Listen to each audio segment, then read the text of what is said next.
झारखंड के पशुपालन विभाग के जितने भी कर्मचारी हैं इन दिनों काफ़ी नाराज चल रहे हैं। नाराज़गी यह है कि सरकार ने इनको जिस मुद्दे के तहत इनकी नौकरी दी थी आज वो अपने वादे पर विफल साबित हो रही है। यही वजह है कि सभी कर्मचारी आज रांची के मोरहाबादी मैदान में इकट्ठा हुए हैं और सीधे यहाँ से राजभवन के लिए कूच करेंगे।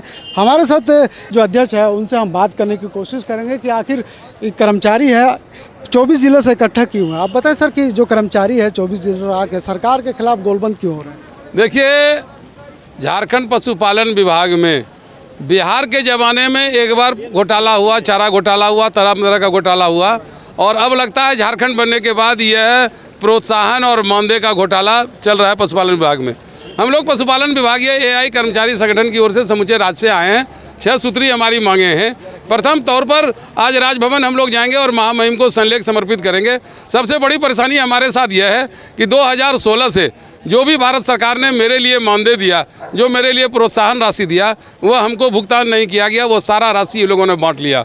होता यह है कि भारत सरकार जब यहाँ झारखंड सरकार भेजती है कि इतने गाय का कालविन हुआ, इतने जानवर का टैगिंग हुआ, इतने पर यह किया गया, उस हिसाब से वह सारा राशि प्राप्त कर लेता है और बताया जाता है कि हमारा इतना एआई वर्कर है, इस एआई वर्कर को भुगतान करना है, लेकिन हमको भुगतान नहीं होता है। इसलिए हम लोग आज मांग करने के लिए आए हैं महामहिम से कि उसकी जांच कराई जाए। हमारा 1500 रुपया मानदेय प्रति माह है। हमारा पीढ़ी कालविन का 200 रुपया, 50 रुपया, 130 रुपया, ये सारा चीज़ हमें प्राप्त नहीं हो रहा है। हम लास्ट में ये कहना चाहते हैं, ये तो हमारी मांगे जो हमारा राशि घोटाला हुआ वह हम अविलंब प्राप्त करना चाहेंगे। दूसरा चीज़ कि इस विभाग में जब कोई नहीं है, एगो डीएचओ और एगो टीबीओ छोड़कर सारा काम हम करते हैं, गाय का ऑपरेशन भी हम करते हैं, तो देख रहे हैं मिनी डॉक्टर के रूप में। उसके बाद इस विभाग में अगर कोई रिक्त पद है तो उस रिक्त पद पर 10 वर्षों से हम काम कर रहे हैं, तो नियमन की जिम्मेदारी हमारी होनी चाहिए। लेकिन जब नियमन की बारी आएगी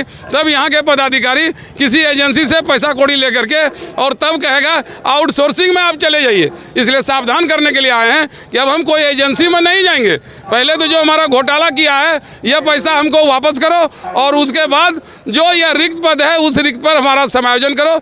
इन मांगों को लेकर आए क्योंकि हमारा जान खतरे में है। हम जानवर का इलाज करते हैं, जानवर के पास जाते हैं, कभी वो लात चला देता है, कभी सिंग चला देता है और जब मर जाते हैं तो एक पैसा हमको नहीं मिलता है। हमारे परिवार को किसी तरह का लाभ नहीं मिलता है। इसी 1500 रुपया मानदेय पर और प्रोत्साहन राशि पर हम काम कर रहे हैं 10 वर्षों से, और वह भी राशि अगर कोई पदाधिकारी विभाग का वह हड़प कर ले तो इससे बड़ा दुख की बात क्या हो सकता है। क्या लगता है आपको कि अगर सरकार आपकी बातों को अनदेखी करेगी, नहीं मानेगी, तो ये आपका आंदोलन कहाँ तक जाएगा? अभी हम लोग पिछले वर्ष ही हड़ताल किया था, तो उस समय इनको याद आ गया था, वैक्सीनेशन बंद था, समूचे भारत में झारखंड नीचे पायदान पर चला गया था।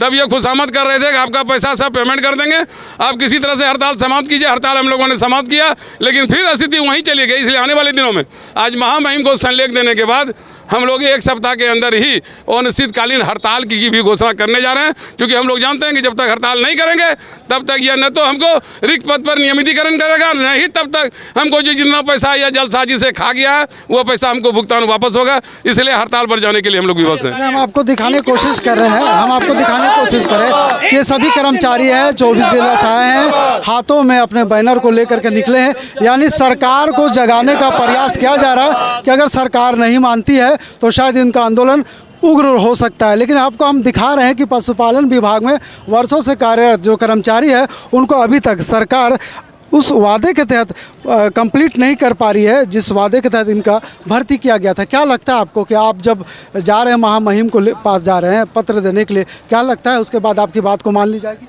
माननी तो चाहिए, हम लोग को तो मानना चाहिए। हम लोग तो धरना प्रदर्शन के लिए आए हैं, हम लोग को 1 पैसा भी आज तक नहीं मिल रहा। इतना धरना प्रदर्शन करने के बाद कुछ आदमी का, कुछ एआई वर्कर का पैसा भेज दिया गया है। मैंने हम लोग नेशनल प्रोग्राम के तहत ब्रीडिंग के हम लोग 2016 से बहाली हैं, जिसमें हम लोगों को आज तक कुछ नहीं बोला तो बहुत गया विभाग से कि आप लोगों को मोटरसाइकिल दिया जाएगा, आप लोगों को ड्रेस दिया जाएगा, आप लोगों को सेंटर में ट्रैविस लगाया जाएगा, सारा काम आप लोगों से कराया जाएगा। लेकिन हम लोगों को सिर्फ लॉलीपॉप दे दिया गया है। अब जो मानसून का मौसम है और इस मौसम में कई जानवर बीमार भी होते हैं।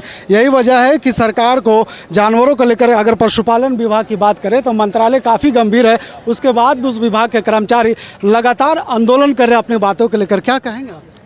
हम यही कहेंगे कि सरकार कहीं न कहीं दरकिनार कर रही है, कि इन लोग से फ्री में काम ले लेंगे हम लोग और एक भी पैसा नहीं देंगे, और जो भी केंद्र सरकार की राशि आ रही है उधर से उसका जिला पशुपालन या राज्य अधिकारी उसको मिली भगत से वो पैसे का बंदरबांट करना चाह रहे हैं और कर भी रहे थे। लेकिन अब हम लोग एक संगठन बनाकर अपनी जो उसके पास समक्ष रख रहे हैं, तब वो थोड़ा थोड़ा जाग रहा है कि नहीं, अब इसको राशि मिलनी चाहिए, और वो राशि अब धीरे धीरे देना शुरू किया है। लेकिन अभी भी निंद्रा में है सरकार, ये भी जानता है कि इसको हम ये पैसे में काम करा लेंगे और हम रुपया निकाल के खा जाएंगे, लेकिन ये अब सरकार का बेवकूफ़ी है, नहीं चलेगी वो अब। लेकिन आपका विभागीय मंत्री तो लगातार इस प्रयास में है कि जो कर्मचारी है खुश रहे, खास करके पशुपालन विभाग को लेकर। देखिए ऐसा है सर कि पशुपालन विभाग में मंत्री साहब इंटरेस्ट ले रहे हैं पर कार्य कुछ नहीं कर रहे हैं हम लोग के प्रति।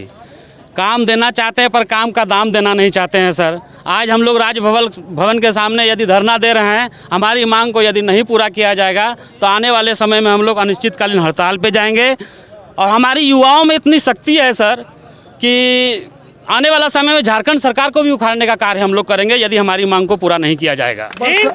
बरसात का मौसम है, इस मौसम में जानवर काफ़ी बीमार होते हैं। अगर आप लोग छुट्टी पे है या हड़ताल पे है तो उन जानवरों का क्या हाल होगा जो बीमार है? सर जानवरों के यदि प्रति झारखंड सरकार को थोड़ा सा भी यदि दया और माया है तो कम से कम जानवरों की सेवा करने के लिए 1% का भी दया और माया उनको दिखाना होगा, अन्यथा जानवर मरेंगे।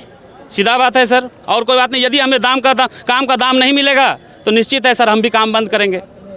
यह आक्रोश सिर्फ काम का नहीं है, आक्रोश पेट का है, यह आक्रोश रोजी का है, यह आक्रोश अपने बाल बच्चों को परवरिश करेगा। लेकिन सरकार जिस तरह से अनदेखी कर रही, कहीं ना कहीं ये कर्मचारी जो अपने मांग को लेकर लगातार सरकार के खिलाफ आवाज़ उठाते रही है, लेकिन सरकार अनदेखी करके अभी तक इन कर्मचारियों की जो बात है वो अनसुनी कर रही है। क्या कहेंगे आगे के क्या रूप होगा आपका? देखिए रूप हम लोग का जो है अब स्पष्ट है। आगे विधानसभा चुनाव है और लोकसभा चुनाव भी है। अगर हम लोग का मांग या हम लोग का जो अभी मुद्दा 6 सूत्री मांगे हैं, इस पर अगर गंभीर रूप से विचार नहीं किए सरकार, तो आने वाले दिन में जो सरकार रघुवर सरकार की हुई थी अगला बार, वही स्थिति अब जेएमएम सरकार की होगी। और नहीं तो हम कह देते हैं मुख्यमंत्री साहब को और अवध राज्य सरकार को, जो भी गवर्नर राज्यपाल जी हैं, उनको भी अपने माध्यम से कि इसमें और गंभीर रूप से ध्यान दीजिए, क्योंकि मवेशी जाल माल का सवाल है। यहाँ कोई मनुष्य की बात नहीं है। अगर मनुष्य रहती तो बोलता है, लेकिन जाल माल नहीं बोलते, उसको तो अनुभव से ही इलाज किया जा सकता है। और वो आज चुनाव को देखते हुए आंदोलन को शुरुआत की गई? नहीं, जो आज तो संगठन जब से निर्माण हुआ है लगातार हम लोग प्रयास में हैं और धरना प्रदर्शन जारी है। निश्चित तौर पर आप कह सकते हैं कि जिस तरह से इन कर्मचारियों का लगातार सरकार और अपने पेट के प्रति और काम के प्रति डिमांड रहा है, कहीं ना कहीं सरकार अभी तक इनकी बातों को अनसुनी कर रही है। यही वजह है कि कर्मचारी लगातार अपनी मांग को लेकर के सरकार के खिलाफ सड़कों पर प्रदर्शन करते हुए दिखाई दे रहे। क्या कहेगा अगला स्टेप क्या होगा? अगला स्टेप तो आप जानते हैं कि बाध्यता हमारी होगी, हमको हड़ताल पर जाना होगा, क्योंकि ये सरकार जब तक हम हड़ताल पर नहीं जाते हैं तब तक सुनती नहीं है। अभी हमने धरना किया, प्रदर्शन किया, कार्यालय में लिखित पत्राचार किया, लेकिन उसके बावजूद भी सरकार कान पर कोई जू नहीं रहेगा। ऐसी परिस्थिति में इस राज्य के लगभग 2000 जो एआई कर्मी हैं, जिसके बल पर पशुधन का सारा जिम्मेवारी है, लाचारी नहीं चाहते हुए भी हमको हड़ताल पर जाना होगा। और हड़ताल की घोषणा अति शीघ्र 1 सप्ताह के अंदर हम लोग, आज के बाद 1 सप्ताह के बाद हम लोग हड़ताल की घोषणा में चले जाएंगे। ये रांची का मोराबादी मैदान है और आपको दिखाने के हम कोशिश कर रहे हैं अपने सहयोगी के माध्यम से कि आप देख सकते हैं कि किस तरह से ये पशु कर्मचारी लगातार अपनी मांगों को लेकर के यहाँ पे इकट्ठा हुआ है। निश्चित तौर पे कह सकते हैं कि जिस तरह से इनकी डिमांड लगातार सरकार के प्रति बढ़ती जा रही है, लेकिन अगर सरकार ये बरसात के मौसम में इन कर्मचारियों के बातों को अगर अनदेखी करती है तो निश्चित तौर पर कह सकते हैं कि आने वाले समय में पशुओं की हालत ख़राब हो सकती है। अपने सहयोगी मुकेश के साथ नौशाद, लाइव इंडिया, रांची।